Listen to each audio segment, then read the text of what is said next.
when I'm talking to companies about management innovation, it's quite easy to persuade them that management as we know it today needs reinventing. The case for reinvention, I think, is quite strong.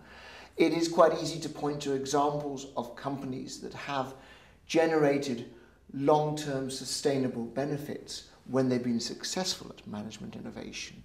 So there is some sort of optimism that this is possible. But where we run into trouble is this question about how do you start? What do you do first? Because, of course, we are all working in large organizations and indeed small organizations that are hostages both to a language and a set of dogma, if you like, as well as a set of existing relationships and structures, power structures, influence structures, that make it very difficult to change.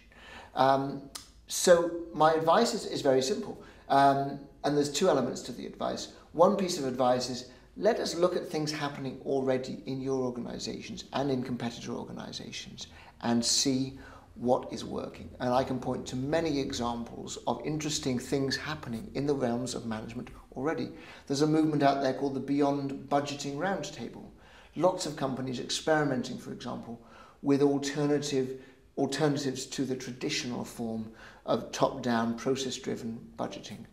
I can think of many examples of companies where one or two individuals have, of their own, sort of spontaneously of their own free will, have said, I'm going to do things a little bit differently in my team. I'm going to shake things up. I'm going to move to an open plan system. I'm going to move my managers around. I'm going to deliberately get rid of a lot of the old rules. So I say, here is something that's already happening. Can we build on and understand this? And can we turn this into some sort of movement? The second way forward is a much more structured and self-conscious process of experimentation. And I've tried this in a number of companies where we get groups of managers to identify a specific objective, to identify the specific blockers that are getting in the way of them delivering on that objective, and then to get them to design an experiment in the classic means. In other words, there is a control group and there is a treatment group, and there is some sort of specific thing that we try with the treatment group that we attempt to understand and measure whether it's been successful. So one example would be an experiment about getting rid of the traditional expenses claim system. I saw this in one division of Roche, the pharmaceutical company, whereby they ran an experiment where one group used the traditional expense claim system, where everything had to be signed off by the line manager, and another group ran a completely sort of open expense claim system where, as an individual, you would basically spend what you saw fit and you would post it on an online forum for everybody to see.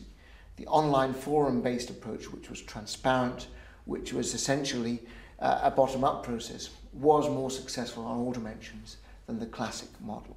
Very simple experiment, very clear results, and that was a very useful way of taking that idea and bringing it forward for senior management attention.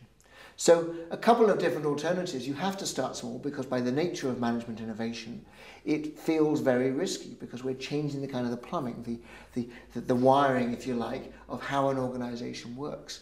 So I believe the only way to do it is either a particular manager who wants to do something very, very risky and challenging, or by a much more likely through a much more sort of risk-limited approach to experimentation.